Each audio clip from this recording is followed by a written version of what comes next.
Welcome to Swatantra Gupta English classes. So dear student, today we are going to start our second lesson from class 11, that is we are not afraid to die. हम मरने से नहीं डरते. If we can all be together, यदि हम एक साथ रहें. उसके राइटर हैं Gordon Cook and Alan East. मैं थोड़ा सा एक ब्रीफ में आपको बताना चाहता हूँ कि बेटा इसमें लेसन में है क्या. We are not afraid to die is a story of dangerous undertaking of a family.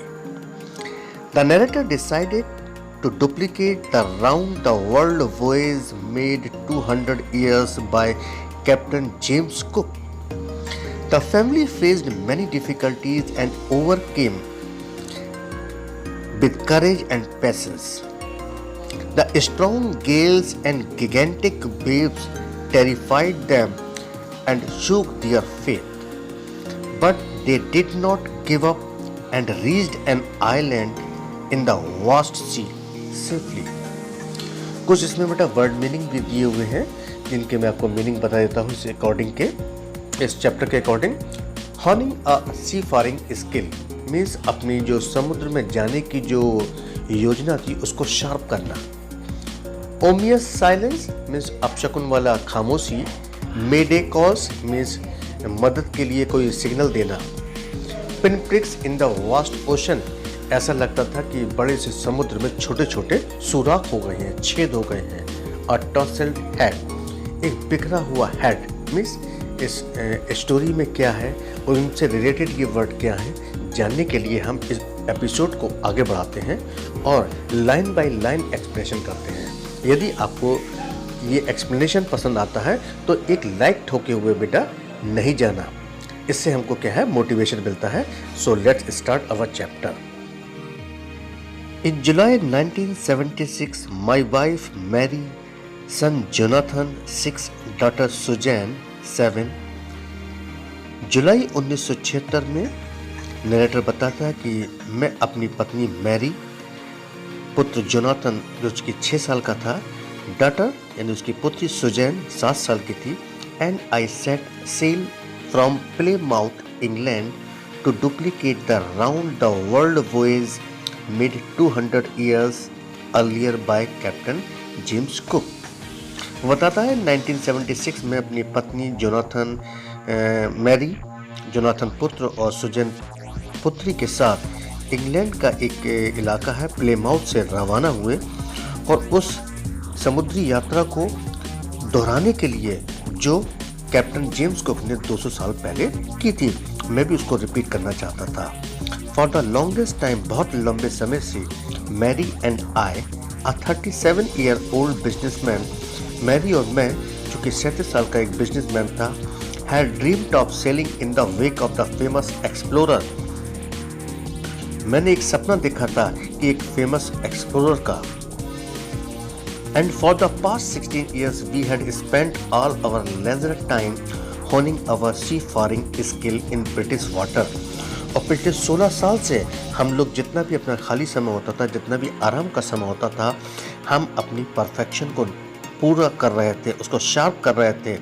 Different type के ब्रिटिश वाटर में जाकर यानी इंग्लिश नदियों में जाकर एक्सपीरियंस लेते थे.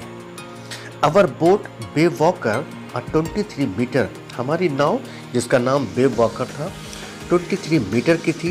30 ton wooden hulled beauty, 30 ton लकड़ी की बनी हुई उभरी हुई थी सुंदरता में. हैड बीन प्रोफेशनली बिल्ट, और बिल्कुल परफेक्शन के साथ बनाई गई थी, हर चीज़ प्रोफेशनली उसमें लगी हुई थी. And we had spent month fitting it out, और हमने कई महीने इसको फिटिंग में लगा दिए. And testing it in the roughest weather we could find, और जितना भी हमें बुरा से बुरा मौसम हुआ इसमें हमने इसको टेस्ट भी किया, यानी तूफान में भी जाकर देख लिया, वेव जहाँ पर ऊपर नीचे आती हैं उनमें भी जाकर हमने इसको टेस्ट भी किया. The first leg of our plan 3 years, हमारा जो पहला पड़ाव था 3 साल का, जिसमें हमने 105 किलोमीटर 1000 किलोमीटर जर्नी पास्ट, हमने 105,000 किलोमीटर की यात्रा गुजार दी प्लीसेंटली, बहुत आरामदायक.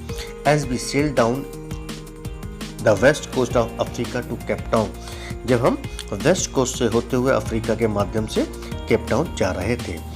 देयर बिफोर हेडिंग ईस्ट, इससे पहले कि हम अपने आपको पूर्व की तरफ ले जाते, we took an on 2 crewman, हमने अपने साथ 2 क्रूमैन को ले लिया। क्रूमैन जो नाव वगैरह चलाते हैं, American Larry vigil and Swiss herb sizzler, और हमने इन दोनों को अपने साथ में ले लिया टू हेल्प अस, यानी अपनी मदद के लिए ले लिया, tackle one of the world's roughest seas, क्योंकि हमें संसार के सबसे रफेस्ट सी मीन्स समुद्र का सामना करना था, द सदर्न इंडियन ओशन, और उसका नाम था सदर्न इंडियन ओशन, दक्षिणी महासागर।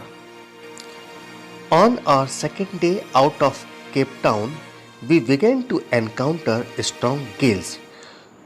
केप टाउन से बाहर दूसरे दिन हमने तेज हवाओं का सामना किया। For the next few week, अगले कुछ सप्ताह तक दे ब्लू कंटिन्यूसली, वो हवा लगातार चलती रही। गेल्स डिड नॉट वरी मी, उन हवाओं से मुझे कोई चिंता तो नहीं हुई, but the size of the waves was alarming, लेकिन उन लहरों का जो साइज था वो मुझे चेतावनी दे रहा था। अप टू 50 मीटर हाई, और वो 15 मीटर ऊंची जा रही थी, as high as our main mast, और वो इतनी ऊंची जा रही थी जितने कि हमारा जहाज का जो था मस्ट यानी सेंटर पॉइंट था। December 25 found us 3500 kilometre east of Cape town. 25 दिसंबर को हम केप टाउन के 3500 किलोमीटर की यात्रा हमने कर ली थी। डिस्पाइट एट्रोसियस वेदर, बावजूद खराब मौसम के, we had a wonderful holiday complete with a Christmas tree, हमने एक अद्भुत छुट्टी मनाई क्रिसमस ट्री के साथ। New Year's Day saw no improvement, New Year के दिन यानी हैप्पी न्यू ईयर के दिन कोई इम्प्रूवमेंट नहीं हुआ इन द वेदर, मौसम में कोई परिवर्तन नहीं आया। बट वी रीजन, लेकिन हम लोगों ने तर्क किया, आपस में डिस्कस किया, that it had to change soon, ये बहुत जल्दी समाप्त हो जाएगा। एंड इट डिड चेंज, और वास्तव में ये बदला भी था। फॉर द वर्स, ये अच्छे के लिए नहीं बदला, ये बुरे के लिए बदला, और हमारा बुरा वक्त शुरू हो गया। At dawn on January 2 the waves were gigantic, 2 जनवरी की सुबह जो लहरें थी बहुत विशालकाय हो गई, बहुत बड़ी हो गई। We were sailing with only a small storm jib, हम केवल एक छोटी सी स्टॉर्म नाव के द्वारा यात्रा कर रहे थे। And were still making 8 not, और हम 8 नॉट की रफ्तार से समुद्र को पार कर रहे थे। As the ship rose to the top of each wave, we could see endless, enormous seas rolling towards us.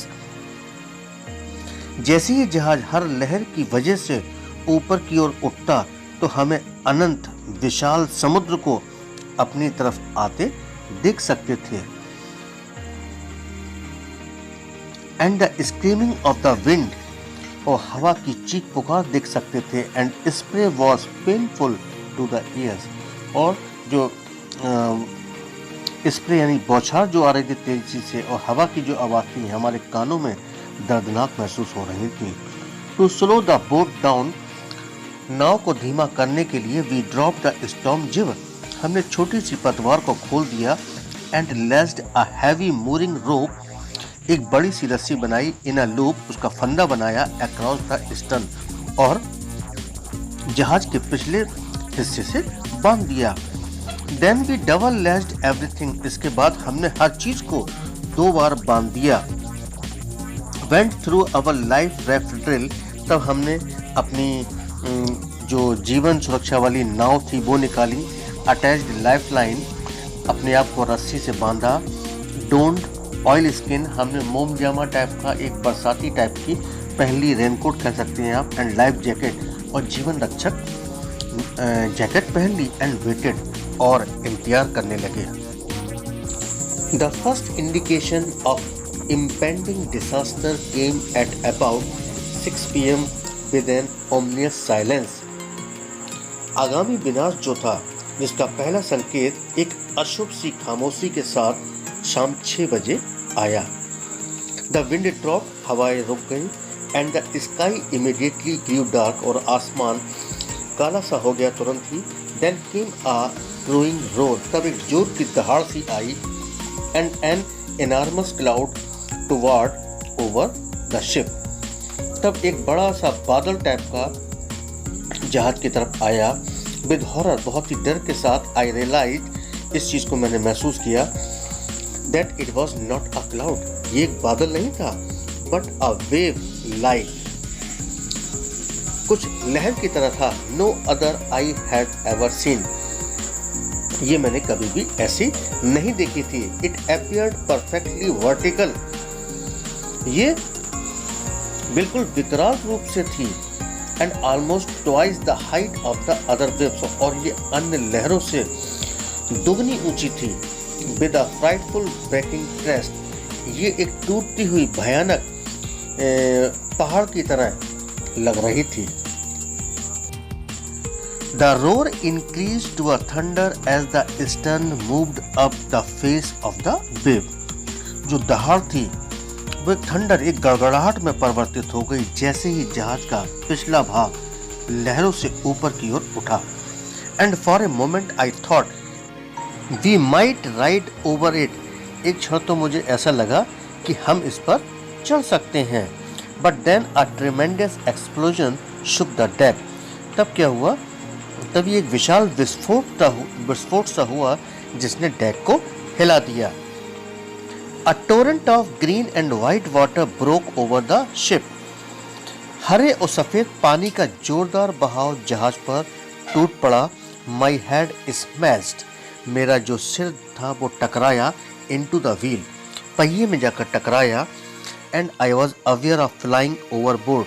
मुझे ऐसा प्रतीत हुआ कि मैं जहाज पर से समुद्र में गिरकर लहरों के नीचे डूब रहा हूँ। And sinking below the waves, यानी मैं लहरों में डूब रहा हूँ। I accepted my approaching death, मैंने स्वीकार कर ली अपनी मौत। And as I was losing consciousness, और क्योंकि मैं अपने होश खोता जा रहा था, आई फेल्ट क्वाइट पीसफुल, मैंने अपने आप को बिल्कुल शांत महसूस किया। Unexpectedly my head popped out of the water, असंभावित रूप से मेरा सिर जो था पानी के बाहर आ गया। अ फ्यू मीटर्स अवे, कुछ ही दूर पर, कुछ ही मीटर पर, वेव वॉकर, जो हमारी नाव थी जिसका नाम वेव वॉकर था, वॉज नियर कैप्साइजिंग, वो लगभग उलटने वाली थी, यानी पलटने वाली थी। हर मस्ट ऑलमोस्ट हॉरिजॉन्टल, उसके जितने भी मस्तूल थे, उसके जो मस्ट थे, वो सब गिरे हुए थे। Then a wave hurled her upright, तभी एक जोर की लहर उसके ऊपर से आई। My life line jerked taut, मेरी जो लाइफ लाइन जैकेट थी उनकी रस्सियाँ कस गईं, तन गईं। आई ग्रैब द गार्ड रेल, तभी मैंने जो सुरक्षा वाली रेल्स लगी होती हैं उनको पकड़ लिया। And sail through the air, और हवा में तैरता हुआ गया into Wave Walker main's boom, तब मैं वेव वॉकर के मेन रूम में चला गया। Subsequent waves tossed me around the deck like a rag doll, उसी वक्त क्या हुआ, लहरों ने मुझे उछाल दिया डेक पर, एक फटी चिथली डॉल जैसे कि फट जाती है, उस तरह मुझे उन्होंने वेव ने डेक पर उछाल दिया। माई लेफ्ट रिब क्रैक, मेरी बाईं पसली टूट गई। My mouth filled with blood, मेरे मुंह में खून भर गया। एंड ब्रोकन टीथ, और मेरे दांत टूट गए। Somehow I found the wheel, किसी भी तरह मैंने पहिए को ढूंढा। Lined up the stern for the next wave and hung on, और जहाज पर कंट्रोल रखने वाले यंत्र को सीधा किया ताकि अगली लहर का सामना मैं कर पाऊं। वाटर वाटर एवरीवेयर, हर जगह पानी ही पानी था।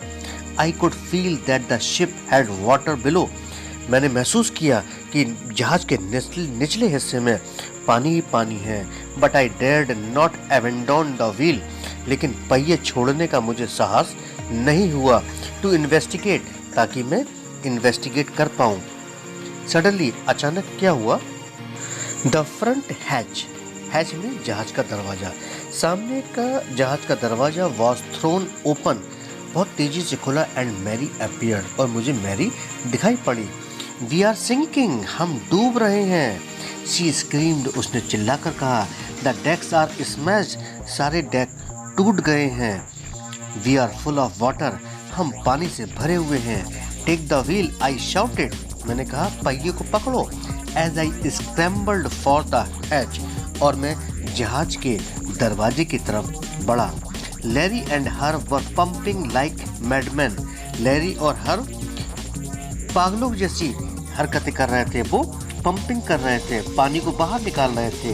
ब्रोकन टिम्बर्स हंग एट क्रेजी एंगल्स। टूटी हुई लकड़ी अजीब तरह के कोण बनाती हुई दिखाई पड़ रही थी। The whole starboard side burned inward. जहाज के एक तरफ का भाग अंदर की तरफ बैठ गया था। Clothes, crockery, chart, tins and toys sloshed about in deep water. कपड़े, क्रॉकरी, चार्ट्स, टिन्स और खिलौने गहरे पानी में डुबकी लगा रहे थे। I half swam. मैं आधा तैरा, हाफ क्रॉल्ड, आधा रेंगा इनटू द चिल्ड्रंस केबिन, और मैं रेंग कर बच्चों के केबिन में पहुंचा। Are you all right, I asked. मैंने पूछा, क्या तुम सब ठीक हो? Yes, they answered from an upper bunk. तब उन्होंने मुझसे कहा, हम ठीक हैं। उन्होंने दीवार के ऊपर लगे बिस्तर में से जवाब दिया। But my head hurts a bit, लेकिन मेरे सिर में थोड़ी सी चोट लग गई है, सेड सू। सू ने कहा, यानी उनकी बेटी ने। Pointing to a big bump, उसने एक बहुत बड़ा सा गुमला टाइप का जो सैलो हो जाता है, सूजन आ जाती है एक पोर्शन में, उसको बोलते हैं bump. Pointing to a big bump above her eyes, अपनी आंखों के ऊपर उसने एक सूजन वाला पोर्शन दिखाया। I had no time to worry about bump ahead, और मेरे पास उस चोट के कारण ऊपर उठे भाग के लिए चिंता करने का समय नहीं था। After finding a hammer, screw and canvas, एक हथौड़ा, पेच और कैनवास ढूंढने के बाद आई स्ट्रगल्ड बैक ऑन डेक। मैं फिर से डेक पर संघर्ष करने के लिए पहुंच गया। With the starboard side bashed open, we were taking water with each wave that broke over us. टूटकर जो दीवार खुल गई थी, हम उस लहर का पानी अंदर ले रहे थे जो हमारे ऊपर गिर रही थी। If I could not make some repairs, यदि मैंने कुछ मरम्मत नहीं करी होती, वी वुड श्योरली सिंक, तो हम निश्चित ही डूब जाते। Somehow I manage to stretch canvas, किसी भी तरह मैंने कैनवास को फैलाया and secure waterproof hatch covers across the gaping holes, और जल निरोधक हैच कवर को सुरक्षित किया। Some water continue to stream below, पानी अभी भी कहीं से आ रहा था, but most of it was now being deflected over the side, लेकिन ज़्यादातर तो बाहर ही मोड़ा जा चुका था। More problems arrows when our hand pumps started to block up with the debris floating around the cabins and the electric pump short circuited. समस्याएं तब और भी खड़ी हो गई जब हमारे हैंड पंप केबिन के आसपास तैर रहे मलबे से रुक गए और बिजली वाला पंप शॉर्ट सर्किट हो गया। The water level rose threateningly, अब पानी का स्तर खतरनाक रूप से बढ़ रहा था। Back on deck I found that our 2 spare hand pumps had been ranged overboard. वापस डेक पर आकर मैंने देखा कि एक जहाज के 2 अतिरिक्त हैंड पंप समुद्र में चले गए हैं। Along with the forestaysail, the jib, the dinghies and the main anchor. इसके अलावा आगे की एक जो पाल लगी होती है वो भी चली गई थी, एक छोटी सी पाल थी वो भी चली गई थी, एक डिंगी टाइप की थी वो भी डिंगी, एक काइंड ऑफ बोट कह सकते हैं आप, और एक एंकर था जिसमें हुक लगा होता है, जैसे हम कहीं पे भी डालकर रोक सकते हैं, वो सब समुद्र में जा चुके थे। Then I remembered we had another electric pump under the chart room floor. तब मुझे याद आया कि हमारे पास एक बिजली का पंप चार्ट रूम के फर्श के नीचे था। I connected it to an out pipe, मैंने इसे बाहर वाला पाइप जोड़ा and was thankful to find that it work, और मैं बहुत शुक्रगुजार हूँ कि ये काम कर रहा था। The night dragged on with an endless bitterly cold routine of pumping, steering and working the radio. रात न खत्म होने वाले पानी को बाहर निकालने, जहाज को चलाने और रेडियो पर काम करने के कार्यक्रम में ही बीत गई हमारी। We were getting no replies to our mayday calls. Mayday calls में होते हैं मदद के सहायता के लिए, हमें कोई मदद मांगना या हमें कुछ अचानक से जो लिंक होता है उसके थ्रू हमें मैसेज भेजना, उससे हमें कोई रिप्लाई नहीं मिल रहा था। Which was not surprising in this remote corner of the world. हमें अपनी सहायता मांगने के लिए रेडियो के सिग्नल का भी कोई जवाब नहीं मिल रहा था, क्योंकि ये संसार का ऐसा रिमोट कॉर्नर था, यहाँ पर हैरत की बात नहीं थी कि यहाँ पर ये नहीं थी कि सिग्नल नहीं आ रहा था।